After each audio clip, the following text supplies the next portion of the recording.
Have you ever had a moment where a stranger said exactly the right thing at exactly the wrong time in your life, and it changed everything? Have you ever missed a flight, lost a job, had a door close in your face, and then watched, months later, as the thing behind that door turned out to be the thing that would have ended you? Have you ever looked back at a chain of events so precisely arranged, so impossibly timed, so absurdly specific in the way they delivered you, to exactly the right place at exactly the right moment, that the word coincidence stopped fitting? Carl Jung had a word for what you were feeling in that moment. He spent 20 years building the framework to explain it. And what he concluded, after a lifetime studying the human soul at its most unguarded and most mysterious, was something that religion gestures at, that mathematics cannot reach, and that science refuses to touch. He concluded that the universe is not indifferent to your life, that the pattern you sense in the chaos is not a delusion, that the feeling that something is navigating, something is arranging, something is pulling you toward a destination you cannot yet see but can almost feel, is not wishful thinking. It is perception, one of the most accurate perceptions a human being can have, and once you understand the mechanism behind it, once you understand what Jung actually discovered and what it means for every door that ever closed in your face and every road that ever dead-ended before you reached what you were looking for, you will never be able to look at your life the same way again. In 1952, Carl Jung published a paper that his colleagues thought had finally proved he had lost his mind. It was not about dreams or archetypes or the collective unconscious, all of which were strange enough. It was about something that scientific psychology had no category for, no language to describe, and no tolerance for discussing seriously. He called it synchronicity. Synchronicity, as Jung defined it, is the meaningful coincidence of two events that have no causal connection, but whose conjunction carries a significance that cannot be explained by chance. Two things happening at the same time, in the same space, pointing at the same meaning, without one causing the other. The dream that describes an event before it happens. The book that falls open to the exact page you needed. The person who appears at the precise moment when their particular knowledge or presence could change the direction of your life. The phone call that comes an hour after you finally decided to make it yourself. Jung was not mystical about this in the way the word mystical is often used dismissively. He was empirical. He documented these events obsessively in his own life and in the lives of his patients. And he noticed that they clustered around moments of psychological significance.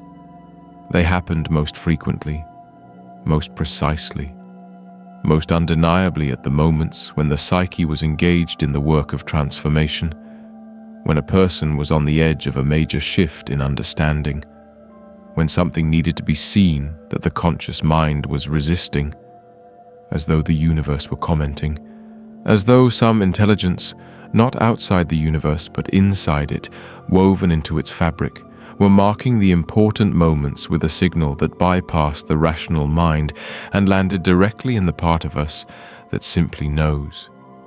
Jung called this intelligence the self, not the small daily self, not the ego that plans and worries and tries to manage outcomes. The deep self, the organizing center of the entire psyche, the thing that knows what you are becoming before you know it yourself, the thing that has been navigating your life from a depth you have never been able to fully access with your conscious mind.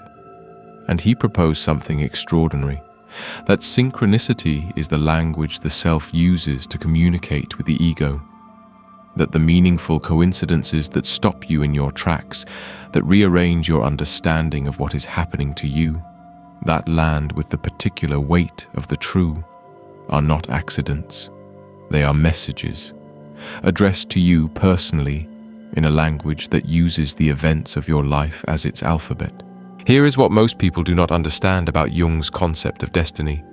He did not believe destiny was a fixed track, a predetermined route that you either stay on or deviate from. He did not believe in the kind of fate that removes agency or renders choice meaningless. What he believed was stranger and more precise than either of those ideas.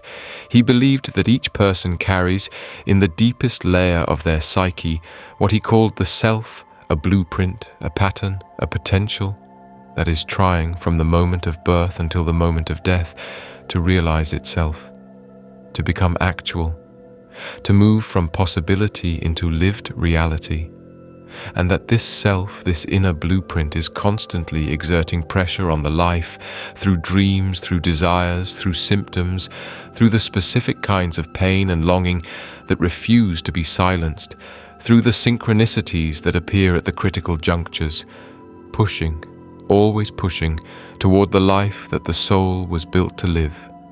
Jung did not call this destiny in the romantic sense.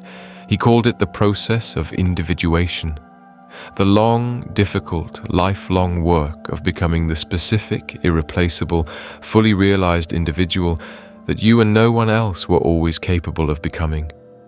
A process that is never finished. A process that is always, at every stage, both already happening and not yet complete. A process that uses everything, the success and the failure, the love and the loss, the clarity and the confusion, as material. Nothing is wasted. This is one of the things Jung understood most deeply. Not one experience, not one wound, not one apparently wrong turn is outside the scope of what the self can work with.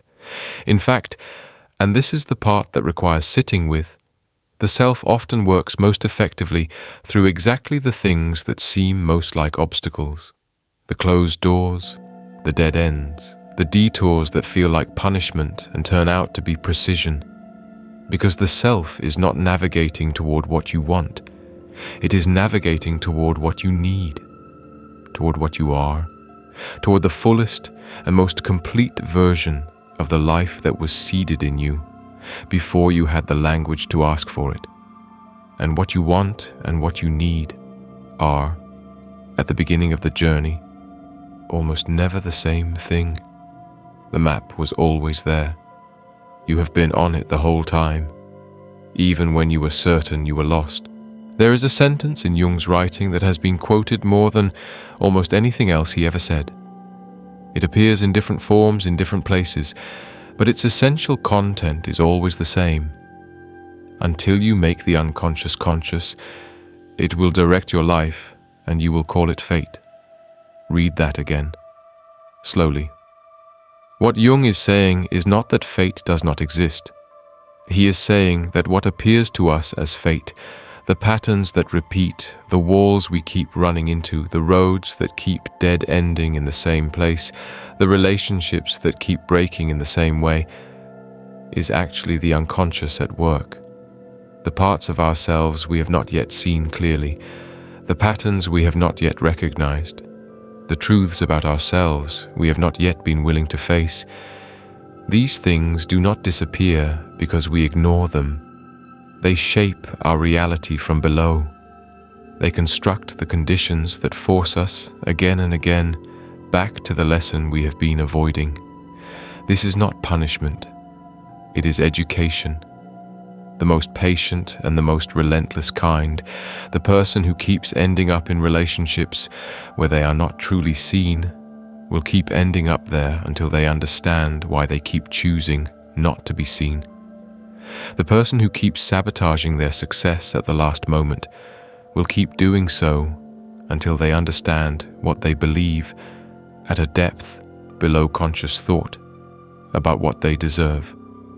The person who keeps finding themselves in the same city, the same job, the same life they were trying to escape, will keep finding themselves there until they understand what it is inside them that is recreating it. The unconscious is not a passive thing, it is an active force. And when it has not been made conscious, when we have not done the work of knowing ourselves at the depth where our actual patterns live, it becomes the architect of what looks like fate from the outside, but is actually our own unexamined self, building the same house over and over on a different street. But here is the other side of this, the side that should genuinely stop your breathing for a moment. If the unconscious unexamined directs your life and you call it fate, then the unconscious made conscious becomes something entirely different. It becomes agency. It becomes the ability to step out of the loop, to stop recreating the old patterns and begin actually choosing, not from the defensive, reactive, conditioned place that most people call choosing, but from a place of genuine self-knowledge, genuine clarity, genuine alignment between who you are and what you do with the life you have been given. Jung called this the goal of psychological development.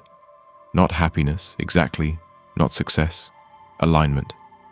The experience of living as the person you actually are, making choices from your actual values, serving a purpose that genuinely belongs to you rather than one you inherited or performed or accepted to avoid disapproval. And the moment that alignment begins, the moment you start to see your own patterns clearly enough to make a genuine choice about them, the meaningful coincidences begin to multiply. The synchronicities increase. The sense of being carried, of being met by the world rather than merely surviving it, becomes something you can no longer easily dismiss. Because the self, which has been pushing against your resistance your entire life, is suddenly pushing in the same direction you are moving.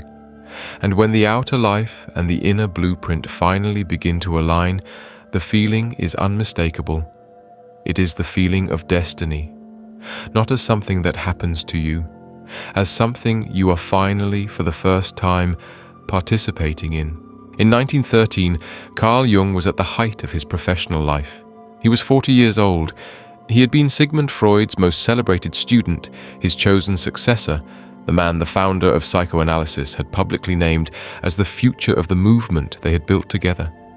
He had a flourishing practice, a devoted wife, 5 children, a house on the lake, and a reputation that reached across Europe. And then he walked away from all of it. The break with Freud had been building for years, a slow divergence of ideas that neither man could prevent, and neither was willing to acknowledge until it became unavoidable. When it finally happened, Jung did not simply lose a mentor. He lost his entire professional community. His colleagues chose sides. The movement that had been his intellectual home turned its back on him. The certainties he had built his career on dissolved, one by one, and what remained was something he could not name and could not control.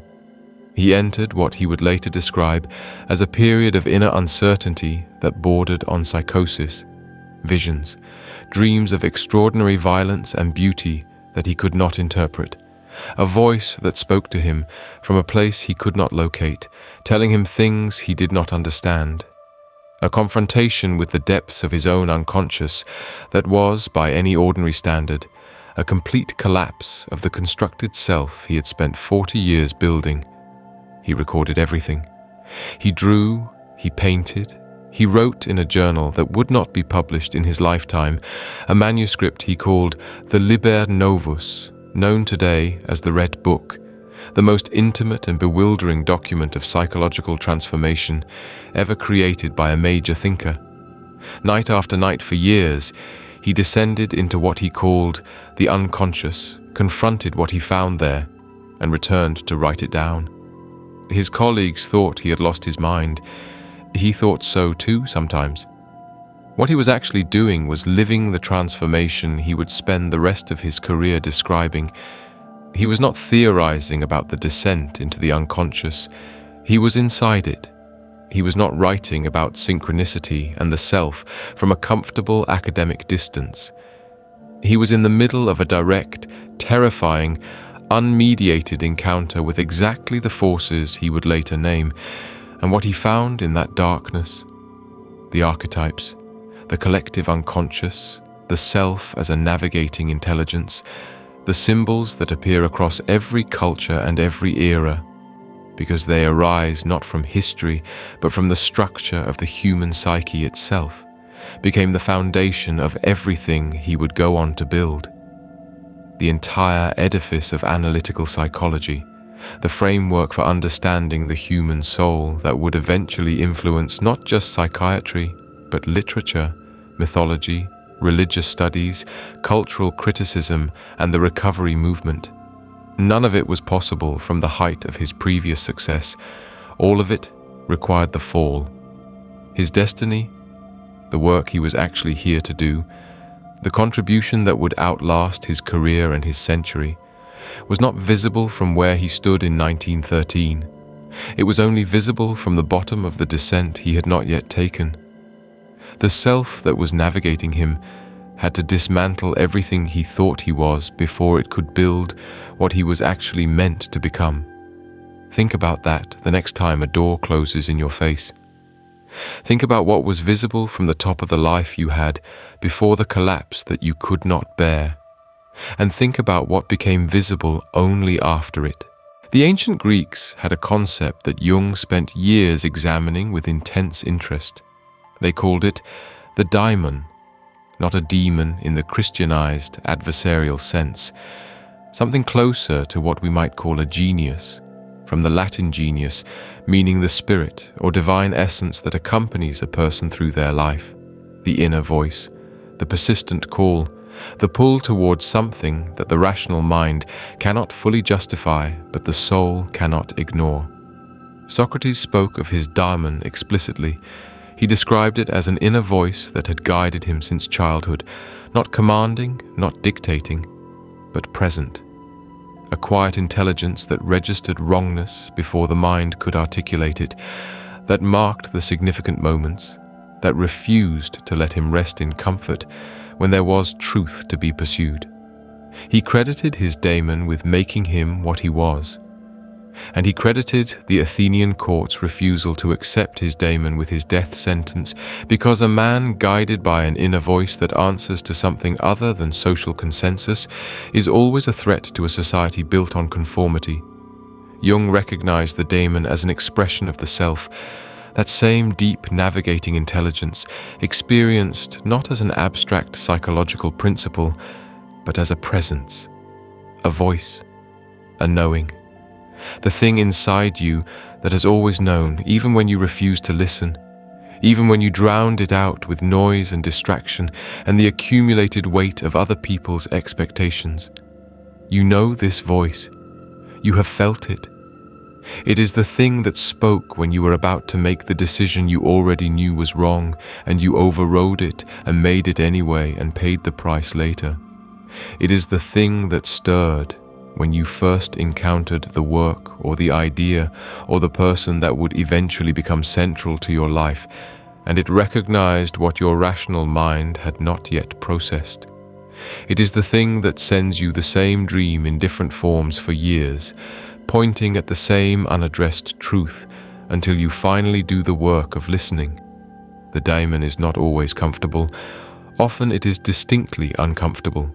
It tends to ask for things that are inconvenient, to point toward paths that are uncertain, to call you toward a purpose that the world around you may not validate or understand. It does not offer guarantees. It does not promise that if you follow it, everything will go smoothly. What it offers is something stranger and more durable than smooth, the experience of being genuinely, actually unmistakably yourself. The people who follow the daimon, who learn to distinguish its signal from the noise of fear and ego and social pressure, do not always have easier lives than the people who ignore it. But they have more real lives, lives in which the suffering, when it comes, is the suffering of genuine engagement rather than the suffering of prolonged avoidance. Lives in which the joy, when it arrives, is not the relief of finally getting what you wanted, but the deep, quiet recognition of being in alignment with what you actually are. Jung believed that the failure to follow the daimon was the source of a specific and recognizable kind of psychological suffering. Not the suffering of external misfortune, but the suffering of unlived life, the slow, suffocating ache of being perpetually almost yourself, of building a life that looks correct from the outside, but feels hollow from the inside. of arriving at the end of years and asking the question that should never have to be asked so late. Was this actually mine? The Daimon will not let this happen without resistance. It will push. It will disrupt. It will arrange the synchronicities that rattle the comfortable cage. It will send the dreams that refuse to be ignored. It will use everything available to it, including, when necessary, catastrophic disruption, to pull you back toward the path that belongs to you. The question is not whether you will hear it. The question is how long you will make it wait. Here is the thing that will give you genuine goosebumps if you sit with it long enough. Jung discovered, through his own experience and through the testimony of hundreds of patients, that the detours are not interruptions of the journey toward destiny. They are the journey. There is no path to the self that bypasses the detours. The wrong roads are not mistakes in the navigation. They are the navigation. Think about why. The self, your deepest navigating intelligence, is not simply trying to deliver you to a destination. It is trying to build a person who is capable of inhabiting that destination fully. And the person who is capable of fulfilling their actual purpose is never the person who arrives without having traveled. It is always, without exception, the person who has taken the detours, who has been lost and found their way back, who has built the wrong life long enough to know, from the inside and in the bones, why it was wrong. The detour into the career that was never yours teaches you, at a depth that no theoretical knowledge can match, what it costs to live someone else's life. The detour into the relationship that was never right teaches you what you have been settling for and what it is you actually cannot live without. The detour into the version of yourself that was constructed for approval rather than authenticity teaches you, through the specific and irreplaceable lesson of its eventual collapse, what approval costs and what authenticity is worth. You cannot learn these things from observation. You cannot inherit this wisdom from someone else's experience. You have to live it. You have to go down the wrong road far enough to understand, from the inside, why it was wrong, and to develop, in the process of navigating back, capacities you never would have needed if you had taken the right road from the beginning. This is not consolation, it is architecture. The wrong roads are part of the structure of the person you are becoming. They are not in the way of your destiny. They are, in the most precise sense, the means of it. Jung had a phrase he used for the experience of looking back at the seemingly wrong turns and understanding their purposefulness. He called it the feeling of having been led. Not in a passive sense, not the experience of being carried without agency, but the specific experience of recognizing, with a clarity that was not available in the moment of the detour itself, that something was working, that the apparent dead end was actually a redirection, that the loss that felt like pure destruction had been, from a slightly higher vantage point, a correction. The map was never missing. You just had to travel enough of it to be able to read it. There is something Jung wrote about the arc of a human life that might be the single most practically useful insight he ever produced. He observed that the first half of life and the second half of life have entirely different psychological tasks, and that the failure to understand this difference is the source of a specific and pervasive kind of midlife suffering that the culture has no good language for. The task of the first half of life, Jung said, is construction, building a self strong enough to function in the world, developing the ego, the persona, the capacity to work and love and navigate social reality, finding out what you are capable of, testing yourself against the world's demands, building the structure that will eventually have to be lived inside for the rest of a life. This is necessary work, non-negotiable work. You cannot move to the second half of life without having genuinely inhabited the first. But the task of the second half, and this is where the culture almost universally fails people, is entirely different. The task of the second half is not more building. It is a different kind of movement altogether. It is the turn inward, the willingness to examine what the construction has cost, to ask what was sacrificed in the building of the successful career, the stable family, the reliable identity, to listen to the parts of the self that were suppressed in the service of functionality, to begin at last to move toward wholeness rather than toward accomplishment. Jung called this the religious problem of the second half of life. Not religious in the denominational sense, religious in the sense of a genuine reckoning with meaning, with purpose, with the question of what a life is actually for, and whether the one being lived is actually that. This is why midlife crisis is not a joke. It is a real psychological phenomenon, and it carries genuine spiritual weight. The person who breaks down at 40 or 50 or 60 is not having a regression or a failure of maturity. They are encountering, often for the first time with real force, the accumulated pressure of the unlived life. The Daimon they have been outrunning for decades. The self they have been too busy and too defended to meet.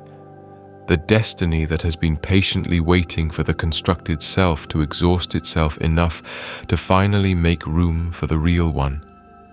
The crisis is not the problem. The crisis is the call. The collapse of the first half structure is not the destruction of the life. It is the necessary clearing of the space that the second half life requires. And the second half life, when it is lived consciously, when the person turns toward the questions rather than away from them, when the Daimon is finally heard rather than suppressed, the second half life is always more real than the first. Not easier, real. Lived from the inside rather than performed for the outside. Oriented toward meaning rather than toward the appearance of meaning. Rooted in the actual self rather than in the constructed one. This is what is being offered at every midlife inflection point, at every moment of profound disruption, at every crisis that strips away the comfortable certainty of who you thought you were. Not the end of the story, the beginning of the real one. There is something that happens in the human body when it encounters a truth that the mind has not yet consciously articulated. The skin responds, the breath changes. Something that can only be described as recognition moves through the nervous system like a current. We call it goosebumps. But that name does not come close to describing what is actually happening. What is happening is that the deep self, the part of you that knows things your conscious mind has not caught up to yet, the part that has been navigating your life from below the level of your daily awareness, the part Jung spent his career trying to make visible, is recognizing something. It is recognizing the reflection of its own truth in what it is hearing. It is saying, in the only language available to it in that moment, yes, this. I have known this. I have been trying to tell you this for a very long time. The physical sensation is not decoration. It is confirmation. It is the body's most honest and least manipulable response to the encounter with the true. And if you have felt that sensation while reading this, if something in what has been laid out here has landed not in your mind, but in your body, if something in the idea of the self navigating your life, in the synchronicities as a language, in the detours as architecture, in the Daimon that has been calling you from before you had words for what it was calling you toward, if something in any of this has produced that specific, uncanny, irreducible feeling of recognition, that feeling is not sentiment. That feeling is not wishful thinking or the desire to believe that your suffering had meaning, because the alternative is too unbearable to sit with. That feeling is the self recognizing itself in a mirror, the deep intelligence that has been running your life from below the surface of your awareness, hearing itself named, the navigator that has been working in the dark, suddenly aware that you are aware of it. This is the beginning of what Jung considered the most important work a human being can do. not the building of a successful life, the meeting of yourself. The genuine, frightened, awestruck encounter with the soul that has been yours from the beginning and that you have been in all the ways available to you, both approaching and avoiding your entire life. This might be the thing you most need to hear. Whatever age you are, whatever detours you have taken, however far the life you are currently living feels from the life you believe you were supposed to be living, however long the distance seems between where you are and where you feel you should be, you are not behind schedule. There is no schedule. Jung was explicit about this. The self does not work on a timetable that the ego can track or predict or pressure. It works on its own time, which is not the time of career milestones or cultural expectations or the imaginary schedule you constructed when you were 20 and believed you understood what your life was going to look like. Some of the most significant shifts in Jung's own life happened in his 60s and 70s. The ideas that became the foundations of his most mature and lasting contributions arrived not in the first flush of his career, but after the detours and the collapse and the years of working in the dark. The Red Book, which was begun in his late 30s, was not finished. It was not published. It sat in a vault for nearly a century, waiting for the world to be ready for it. It was published in 2009, 50 years after his death. Destiny operates on a timeline that has nothing to do with urgency and everything to do with readiness. The synchronicities appear when the preparation is sufficient. The doors open when the person standing at them is actually ready to walk through.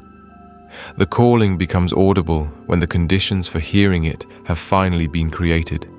By the detours, by the losses, by the exactly necessary suffering that built exactly the ears required. You have not missed your moment. Your moment is being prepared. Some of it has already been built by everything you have been through. Some of it requires things that have not happened yet. All of it is moving. All of it is in process. All of it is being navigated by the same intelligence that has been navigating your life since before you knew it was there. Your only task, and it is not a small task, but it is a real one, is to become more conscious, to make more of the unconscious visible, to listen more carefully to the Daimon, to pay attention to the synchronicities, to ask at the moments that feel most like dead ends, what is being redirected here and toward what? To stop fighting the life you have been given and begin, seriously and with genuine curiosity, to understand it. Because the life you have been given is not random. It is not a series of accidents punctuated by occasional good luck. It is a specific, deliberate, precisely designed vehicle for the emergence of a specific, irreplaceable, utterly necessary version of yourself. The self has been at work on you your entire life, in the best moments and the worst ones, in the clarity and the confusion, in the successes that built your confidence and the failures that built your depth, in the right paths and the wrong ones, in the love that held and the love that broke, in the years when everything made sense and the years when nothing did. It has always been working. It is working right now. And it is not finished. Jung believed, and the weight of a lifetime of evidence supported him in this belief, that the soul is in constant communication with us, that the dream we remember on Tuesday morning is not a random firing of the sleeping brain, but a message from the part of us that sees more than the waking mind can manage, that the image that recurs across years and decades is not a neurological quirk, but a symbol, carrying meaning that the unconscious is trying to deliver to the conscious mind in the only medium available to it. That the synchronicity that stops us cold is not a coincidence, but a punctuation mark in a conversation that has been continuous since birth. The conversation has always been happening. Most of us have simply not learned to listen to it, or we learned, for entirely understandable reasons, to dismiss it, to translate the signal into noise, to rationalize the meaningful as meaningless, to reduce the soul's language to the static of anxiety or wishful thinking or the pattern-seeking tendencies of an overly busy brain. But the conversation does not stop because we stop listening. It continues in the background of every life, patient and persistent and inventive enough to find new channels when the old ones are blocked. It continues in the body when the mind refuses it. It continues in the circumstances of the life when the inner life is too defended to receive it. It continues in the dreams, in the symptoms, in the patterns that repeat, in the synchronicities that accumulate until their density becomes undeniable. It has been having this conversation with you your entire life, about who you are beneath the constructed self, about what you are here to do beneath the accumulated obligations, about where you are supposed to go beneath the safety of the path you were supposed to want, about what your specific life, with its specific wounds and specific gifts and specific configuration of experience that no one else has ever had or will ever have, is actually for. The conversation has always been happening, and the question that everything in Jung's life and work is ultimately pointing toward, the question that the synchronicities are asking, that the Daimon is asking, that the self has been asking since the beginning, is whether you are finally ready to answer. Not to have all the answers, not to know exactly what comes next, or exactly what the purpose is, or exactly what form the destiny will take when it arrives. Just to turn toward the conversation, to acknowledge that it is real, to listen with the quality of attention that truth deserves, to what the deepest part of your own soul has been trying to tell you. The goosebumps are not the end of this, they are the beginning.